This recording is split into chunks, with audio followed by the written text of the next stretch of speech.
नमस्कार। Online classes में आपका स्वागत है।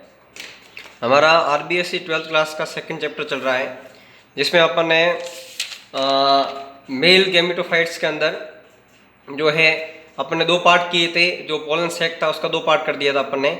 एक तो प्राइमरी पेरिनियल सेल और दूसरा जो था स्पोरेजियस सेल्स था। तो हमने पोलन सैक वॉल कंप्लीट कर लिया, उसमें अपन ने 4 लेयर पढ़ ली।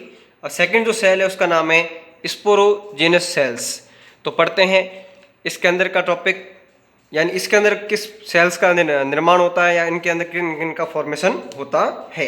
देख लेते हैं। The group of cell in the pollen sac, in the pollen sac surrounded by pollen sac wall, यानी पोलन सैक वॉल के अंदर जो क्या होती है, कवर होती है, are known as sporogenous cells. तो अपन ने देखा था कि ये पार्ट है, ये अंदर का जो पार्ट है, ठीक है, ये अंदर का पार्ट किसका बना हुआ होता है, स्पोरेंजियस सेल्स का बना होता है। इसको अपन ने नाम दिया था माइक्रोस्पोर मदर सेल्स के नाम से जानते थे।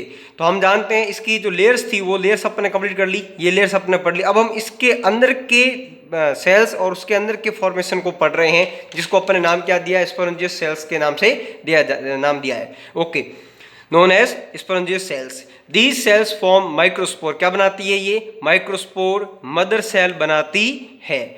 तो माइक्रोस्पोर मदर सेल्स जो है वो पोलन ग्रेन में कन्वर्ट कैसे हो जाती है, इस फॉर्मेशन को अपन कहते हैं माइक्रोस्पोरोजेनेसिस। नाम याद रखना कि माइक्रो स्पोर मदर सेल जो है वो किसका निर्माण करेगी, पोलन ग्रेन्स का निर्माण करेगी या फॉर्मेशन करेगी। इसको अपन नाम क्या देते हैं, माइक्रोस्पोरोजेनेसिस। तो माइक्रोस्पोरोजेनेसिस को अपन एक चार्ट के फॉर्म में लिख लिया है। ये ध्यान रखना कि अगर आप उसको डिटेल में लिखते हो, उसको इस चार्ट से लिख दो, ज़्यादा इजी रहेगा और लर्न भी रह जाएगा। ठीक है, तो देख लेते हैं अपन microsporangium of the pollen sac, यानी जो पोलन सैक की माइक्रोस्पोरेंजियम है, ध्यान रखना इसी को, यानी ये जो है ना, ये अंदर का जो पार्ट है, ये अंदर का पार्ट क्या कहलाएगा, माइक्रोस्पोरेंजियम कहलाएगा। किसका, पोलन सैक का। जो ये देखो ये नाम अपन दे रखा पोलन सैक है। पोलन सैक का ये वाला क्या है, ये वाला पार्ट जो है व्हाइट कलर में जो नजर आ रहा है उसका नाम क्या है, माइक्रोस्पोरेंजियम। तो माइक्रोस्पोरेंजियम ऑफ पोलन सैक के अंदर जो सेल होती है वो डिप्लॉइड सेल होती है। उसको नाम दिया अपने प्राइमरी स्पोरेंजियस सेल्स, यानी इसके अंदर जो स्टार्टिंग की सेल होगी उसका नाम क्या होगा, प्राइमरी स्पोरेंजियस सेल्स। इसके अंदर माइटोटिक डिवीजन होगा। कौन सा, माइटोटिक डिवीजन होगा। तो माइटोटिक डिवीजन से इसके अंदर क्या बन जाएगी, डिप्लॉइड सेल कन्वर्ट होगी दो। कितनी, दो। इसको अपन नाम क्या देंगे, माइक्रोस्पोर मदर सेल। तो ये ध्यान रखना, माइक्रोस्पोर मदर सेल किसके डिवाइडेशन से, प्राइमरी स्पोरेंजियस सेल्स के माइटोटिक डिवाइडेशन से बनती है। इसी को अपन क्या कहते हैं, पोलन मदर सेल्स के नाम से जानते हैं। अब ईच एमएमसी यानी माइक्रोस्पोर मदर सेल्स के अंदर अब होता है मियोसिस फर्स्ट। कौन सा होता है, मियोसिस फर्स्ट। हम जानते हैं मियोसिस दो स्टेप में कंप्लीट होता है, मियोसिस फर्स्ट और मियोसिस सेकंड। तो मियोसिस फर्स्ट से इसके अंदर क्या बन जाता है, हेप्लॉइड माइक्रोस्पोर बन जाते हैं दो। और उसके बाद में जब मियोसिस सेकंड कंप्लीट होता है तो ईच से कितने बन जाते हैं, 2, यानी टोटल कितने हो जाते हैं, 4। तो इस प्रकार एक टेट्रिड स्ट्रक्चर बनती है, इसको हम कहते हैं माइक्रोस्पोर। क्या कहते हैं, माइक्रोस्पोर कहते हैं। इसी को अपना आगे जाके क्या नाम देंगे, पोलन ग्रेन नाम देंगे। लेकिन यहाँ ध्यान रखना, अभी यहाँ पर अभी भी इसका नाम क्या हुआ, माइक्रोस्पोर ही होगा। पोलन ग्रेन कब होगा, जब ये सेपरेट होगा तब इसका नाम पोलन ग्रेन होगा। तो इससे क्या बन गई, हेप्लॉइड माइक्रोस्पोर बन गए। दिस फॉर्मेशन या this pattern is called microsporogenesis. वापस देख लेते हैं एक बार। प्राइमरी स्पोरेंजियस सेल्स के अंदर माइटोटिक डिवीजन हुआ, जिसके कारण माइक्रोस्पोर मदर सेल्स बनी। माइक्रोस्पोर मदर सेल एक डिप्लॉइड यानी 2n है। 2n का मतलब क्या होता है, डिप्लॉइड। और 2n से जब मियोसिस फर्स्ट हुआ तो 2 हेप्लॉइड सेल्स बने, और उसके बाद में जब ये कंप्लीट हुआ तब कितने बन गए, 4, यानी टेट्रिड का फॉर्मेशन हो गया। तो माइक्रोस्पोर अभी किसकी फॉर्म में है, टेट्रिड के फॉर्म में है। आगे देखते हैं, formation of 4 haploid microspore from a diploid microspore mother cell present in the microsporangium of the pollen sac is term as microsporogenesis. तो ये हो गई माइक्रोस्पोरोजेनेसिस की डेफिनेशंस। ओके, आगे बढ़ते हैं। इसमें tetrads are generally of the following 5 type, यानी टेट्रिड कितने टाइप का बन जाता है, 5 टाइप का बन जाता है। अब टेट्रिड का मतलब क्या हुआ, ये जो 4 माइक्रोस्पोर है ये किस पैटर्न में एडजस्ट होते हैं, उनके टाइप के अकॉर्डिंग हमने उसको नाम दे रखा है। सबसे पहला नाम क्या है, टेट्राहेड्रिल। क्या नाम दे रखा अपन ने इसको, टेट्राहेड्रिल। अब इसमें क्या होता है देख लेते हैं। इन this type of tetrad only 3 microspore remain visible, यानी कितने माइक्रोस्पोर विजिबल होते हैं, 3 माइक्रोस्पोर विजिबल होते हैं। जैसे अपन डायग्राम में देख सकते हैं कि यहाँ पर 1, 2 और 3 माइक्रोस्पोर नजर आ रहे हैं। चौथा इनके पीछे की तरफ है जो नजर नहीं आ रहा है। ठीक है, तो यहाँ लिखा when viewed from one side, यानी एक साइड से देखने पर 3 माइक्रोस्पोर नजर आते हैं। द फोर्थ रिमेन हिडन, यानी छुपा हुआ रहता है in the back of the 3 microspore, यानी इन तीनों माइक्रोस्पोर के पीछे छुपा हुआ रहता है। एग्जाम्पल क्या है, डाइकोटिलीडोन्स। क्या नाम है इसका, एग्जाम्पल डाइकोटिलीडोन्स, यानी जो डाइकोटिलीडोन्स प्लांट होते हैं इसमें उनमें इन पर इस प्रकार का माइक्रोस्पोर का फॉर्मेशन देखने को मिलता है। वापस देख लेते हैं, टेट्राहेड्रल में 3 वन साइड से दिखाई देते हैं, चौथा क्या रहता है, हिडन रहता है या उनके पीछे छुपा हुआ रहता है। ओके, सेकंड पॉइंट है आइसो बाइलेटरल। इसके 3 नाम कर देना, आइसो बाइलेटरल। इसमें क्या होता है, in such tetrads all the 4 microspore remain visible, यानी चारों के चारों माइक्रोस्पोर विजिबल होते हैं। हम इसको काउंट कर सकते हैं 1, 2, 3 और 4 इन ए सिंगल प्लेन, यानी सिंगल प्लेन सामने से देखने पर हम इसको चारों को काउंट कर सकते हैं। इसका एग्जांपल है मोनोकोटिलीडोन्स। ठीक है, याद रखना। तो डाइकोट में तो कौन सा है, टेट्राहेड्रल, और मोनोकोटिलीडोन्स में कौन सा है, आइसो बाइलेटरल टाइप का माइक्रोस्पोर टेट्रिड फॉर्मेशन देखने को मिलता है। नेक्स्ट ले लेते हैं अपन इसमें। नेक्स्ट जो अपना टॉपिक है इसका वो है डिक्यूसेट। क्या कहेंगे इसको, decussate. Okay, in this type of tetrad 2 microspore of the tiers remains at right angle, यानी 2 जो है वो किसके फॉर्म में होंगे, राइट एंगल के फॉर्म में होंगे ऑफ द 2 माइक्रोस्पोर। ठीक है, of other tears therefore in the upper tear 2 microspore and the lower tear only 1 microspore, यानी ऊपर की तरफ कितना नजर आएगा, 2 जो उसके किस पे होगा, राइट एंगल, और उसके नीचे कितना होगा, 1। ठीक है, और एक जो है वो विजिबल नहीं होगा। तो ध्यान रखना यहाँ पर 3 नजर आ रहे हैं अपन को। ठीक है, जैसा टेट्राहेड्रल के अंदर था, लेकिन इसमें एक बात ध्यान रखना कि एक जो नजर आ रहा है उसके राइट एंगल पर ये जो बना, ये क्या बन गया, राइट एंगल बन गया। यहां से अगर देखा तो ये दोनों साइड क्या बन चुका है, एक राइट एंगल बन चुका है। और ऊपर कितने हैं, 2, और एक क्या है नीचे, और एक क्या है इसके पीछे। इसको हम क्या कहेंगे, डेक्यूसेट कहेंगे या डेक्यूटेशन टेट्रिस फॉर्मेशन कहेंगे। ये तो हो गया इसका थर्ड पॉइंट। और इसका एग्जांपल क्या है, मैग्नोलिया। क्या है, मैग्नोलिया। ओके, फोर्थ आता है टी शेप्ड। देख लेते हैं इसमें, microspore of tetrad are arrange in transverse. कैसा होता है, ट्रांसफर्स। कितने होते हैं, 2, यानी 2 माइक्रोस्पोर्स कैसे हो जाते हैं, ट्रांसफर्स हो जाते हैं। ठीक है, from and the other 2 remain arrange in the liner. तो ध्यान रखना, ये ऊपर वाले दोनों किस में हो गए, ये दोनों हो गए, ये 2 हो गए ट्रांसफर्स, और ये 2 हो गए लाइनर। तो इसको काउंट कर सकते हैं, 1, 2 तो है लाइनर, और उसके ऊपर जो है वो किस फॉर्म में, ट्रांसफर्स फॉर्म में है। तो इसको अपन ने क्या नाम दिया, टी शेप्ड टेट्रिड का फॉर्मेशन नाम दिया। फिफ्थ आ जाते हैं linear. All the 4 microspore of the tetrad remain arrange in the linear sequence, यानी किस सीक्वेंस में, लाइनर। तो 1, 2, 3, 4 इन्होंने चारों ने क्या बना दी, एक लाइन बना दी। तो हम देख लेते हैं कि माइक्रोस्पोर की कितने फॉर्मेशन देखने को मिलते हैं अपन को। 5 टाइप के फॉर्मेशन देखने को मिलते हैं। पहला कौन सा था, पहला था अपने पास वो था टेट्राहेड्रल। सेकंड है आइसोबाइलेटरल। थर्ड कौन सा है, डेक्यूसेट। फोर्थ है टी शेप्ड, और फिफ्थ है liner.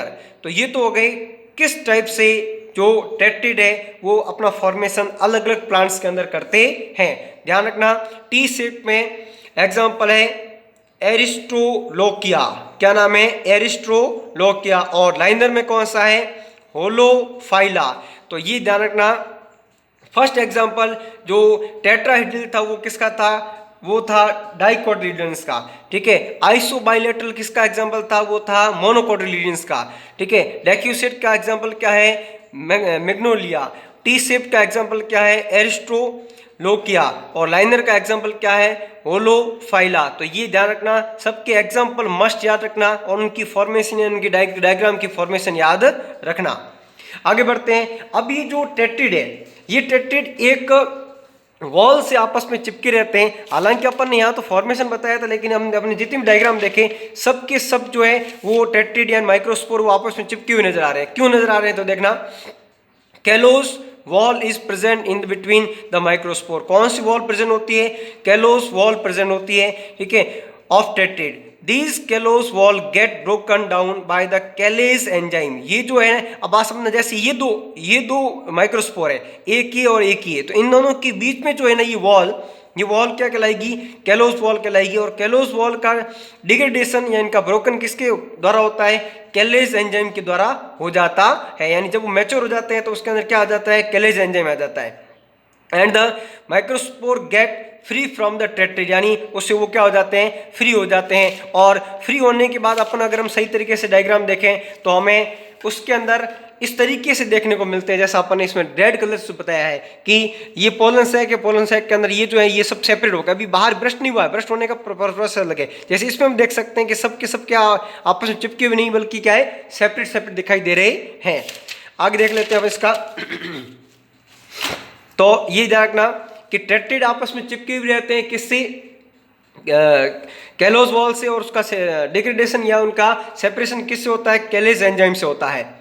After becoming free the microspore increase in size, यानी फ्री होने के बाद माइक्रोस्पोर की साइज में क्या हो जाती है? इंक्रीज हो जाती है। एंड बिकम राउंड, कैसे कलर शेप के हो जाते हैं? राउंड शेप के हो जाते हैं। At this stage these are known as pollen grain. तो मैंने क्या बोला था? पोलन ग्रेन उस समय नहीं कहलाएगा, उस समय माइक्रोस्पोर ही कहलाएगा। अब वो पोलन ग्रेन अब कहला रहा है, क्योंकि अब उसका शेप कैसा हो चुका है? राउंड हो चुका है, और वो टेट्रिड के फॉर्म में नहीं है और उससे सेपरेट हो चुका है। At this stage these are known as pollen grain.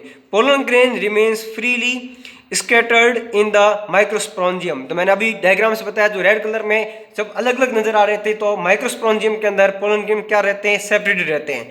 Okay, अब देखते हैं कुछ प्लांट्स ऐसे होते हैं जिनके अंदर जो पोलन ग्रेन है वो सेपरेट नहीं होते और वो लगातार एक साथ जुड़े हुए रहते हैं। तो उनको अपन में एग्जाम्पल के तौर पर देखते हैं। देखना, in some plant such as calotropis and orchids. ये जानना, कैलोट्रोपस और orchids pollen grain get united, यानी पोलन ग्रेन क्या रहते हैं? साथ साथ चिपके हुए रहते हैं। From a special structure which is called pollinium. क्या कहते हैं इसको? पोलिनियम कहते हैं। ये तो पोलिनियम का अपन एक डायग्राम बनाया है। डायग्राम अपन देख रहे हैं कि इसका जो बीच वाला फॉर्मेशन है वो दो प्रकार के पोलिनियम को, दो जो ग्रुप है उनको क्या कर रखा है? आपस में जुड़ा हुआ रख रखा है। उसके अंदर जो स्ट्रक्चर बने अपने जो पीले रंग के बनाए हैं, इसका नाम क्या है? Pollen grain. तो पोलन ग्रेन पोलिनियम के अंदर आपस में चिपके हुए हैं। तो अगर इसको हम देखना चाहें तो ध्यान रखना, जैसे ये कैलोट्रोपस का फ्लावर है, ध्यान देना, ये कैलोट्रोपस का फ्लावर है। हम इसके एक फ्लावर को देख लें तो जैसे ये देख लें तो ये इसका एक फ्लावर है, ठीक है। इसके एक फ्लावर में अब हम इसके ध्यान रखना, ये देखो, ये इसके पेटल, इसके पीछे गिन सकते हैं इसको, देखो 1 2 3 4 5। और सेपल देखना 1 2 3 4 5। अब इसमें है ना, इसमें ये स्ट्रक्चर जो है ना, ये स्ट्रक्चर इसकी एंथर और स्टिग्मा स्टाइल का फॉर्मेशन कर रहे हैं। लेकिन हमें क्या करना है? इसको अलग कर देना है। और जो बच्चे इसके पोलिनियम को देखना चाहते हैं तो वो एक माइक्रोस्कोपिक स्ट्रक्चर है, तो आप इसको आसानी से देख नहीं सकते। तो अगर कभी क्लास में हम मौजूद रहे और क्लास में अपन इसकी फॉर्मेशन देखना चाहें तो ये ध्यान रखना, ये जो है ना, इसके फॉर्मेशन में यहाँ से इसके किनारे से आप एक स्ट्रक्चर को निकाल सकते हो। अब ये देख लीजिए एक मेरे हाथ में एक पोलोनियम आ चुका है, लेकिन ये बहुत छोटा है, इसलिए कैमरे में आपको नज़र नहीं आ रहा होगा, ठीक है। हम क्लास में इसको सेपरेट करके ईच बच्चे के सामने रख सकते हैं। हालांकि कैमरे में नज़र नहीं आ रहा, लेकिन आंखों से दिखाई देता है, ये आंखों से दिखाई देता है। तो हम जब भी अपनी क्लास लेंगे उस समय इसको हम सेपरेट करके बताएंगे। तो ध्यान रखना कि पोलन ग्रेन्स जो पोलन ग्रेन का एक फॉर्मेशन अगर सेपरेटेड ना होकर के यूनाइटेड रहे तो उसको हम क्या कहते हैं, पोलोनियम कहते हैं। ये एग्जांपल किस किस का है, कैलोट्रोपस और ऑर्किड्स का है। ओके, ऑर्किड्स का हिंदी नाम होता है आंख, और आप अपने आसपास ऐसे फूलों को इन दिनों में देख रहे होंगे। आगे बढ़ जाते हैं, नेक्स्ट टॉपिक है जो अब ये अंदर जो पोलन ग्रेन्स बन गई, ये पोलन ग्रेन्स अब इससे ब्रस्ट होकर के अलग कैसे होते हैं, या इनके ब्रस्ट होने का प्रोसेस क्या है, वो अपना अगला टॉपिक है। वो अगला टॉपिक अपन देख लेते हैं, इसको कहते हैं एंथर डिसेंस। क्या कहते हैं, एंथर डिसेंस। ओके, एंथर डिसेंस का मतलब क्या हुआ, एंथर का फटना या एंथर के फटने से जो पोलन ग्रेन्स बाहर निकलते हैं उसको हम कहते हैं एंथर डिसेंस। तो इसकी डेफिनेशन अपन लिखिए, the process of bursting of the wall of a mature pollen sac is known as anther dehiscence. तो समझ गए अच्छी तरीके से कि एंथर के फटने से पोलन ग्रेन्स के बाहर निकलने का प्रोसेस क्या होता है, एंथर डिसेंस होता है। अब सुनना कि एंथर की जो वॉल है, ठीक है, हम जानते हैं सबसे पहले एपिथेलियम थी। एपिथेलियम के नीचे वाली वॉल कौन सी थी, वो थी एंडोथीशियम। और हम जानते हैं स्ट्रोमियम सेल्स, ये नाम याद रखना, stomium cells of the endothecium play an important role in this process. क्यों, हम जानते हैं कि स्ट्रोमियम सेल्स जो है वो हाइड्रोस्कोपिक होती है और वो नमी या आर्द्रता को ग्रहण करती है, और जब वो सूख जाती है तो वो ब्रस्ट होकर के एंथर की वॉल को क्या कर देती है, ब्रेक कर देती है और उसको तोड़ देती है। आगे बढ़ते हैं, dehiscence of anther take place of the following method. तो कितने टाइप का होता है, 4 टाइप का होता है। इसमें सबसे पहला कौन सा है, transverse dehiscence. In this type of anther dehiscence the anther lobe, यानी एंथर के जो लोब है हम जानते हैं कितने लोब होते हैं, 4 लोब होते हैं। डिसेंस ट्रांसवर्सली, यानी किस प्रकार से फटते हैं, वो ट्रांसवर्सली फटते हैं। Example ocimum sanctum. Ocimum sanctum हम जानते हैं, ऑसिमम सेनकेटम किसका साइंटिफिक नेम था, तुलसी का साइंटिफिक नेम था। अब देख लेते हैं सेकंड टाइप का नाम है longitudinal dehiscence. In this type of anther dehiscence the anther lobes dehisce longitudinally, यानी वो किस प्रकार से फटते हैं, लॉन्गिट्यूडिनली फटते हैं। एग्जांपल धतूरा और गॉसिपियम। हम जानते हैं गॉसिपियम कपास की बहुत सारी स्पीसीज होती है, तो गॉसिपियम स्पीसीज के अंदर लॉन्गिट्यूडिनल टाइप का एंथर डिसेंस होता है। थर्ड देख लेते हैं पोरस। तो पोरस से समझ में आता है क्या बनेगा, पोर बनेगा। क्या बनेगा, पोर। तो पोरस डिसेंस में in this type of type 1 और 2 pores are formed at the tip of the pollen sac, यानी पोलन सैक की टिप पर क्या बनते हैं, 1 या 2 पोर बनते हैं, through which the pollen grains are liberated, यानी उससे अलग होते हैं। Example Solanum nigrum. Solanum nigrum याद रखना नाम इसकी, ठीक है, जो नाम दे रखे हैं। सेप्टल डिसेंस 1 और 2 और मोर सेप्टा क्या बन जाते हैं, 1, 2 या 3 सेप्टा बन जाते हैं, form of the pollen sacs for dehiscence. Example बर्बरीज।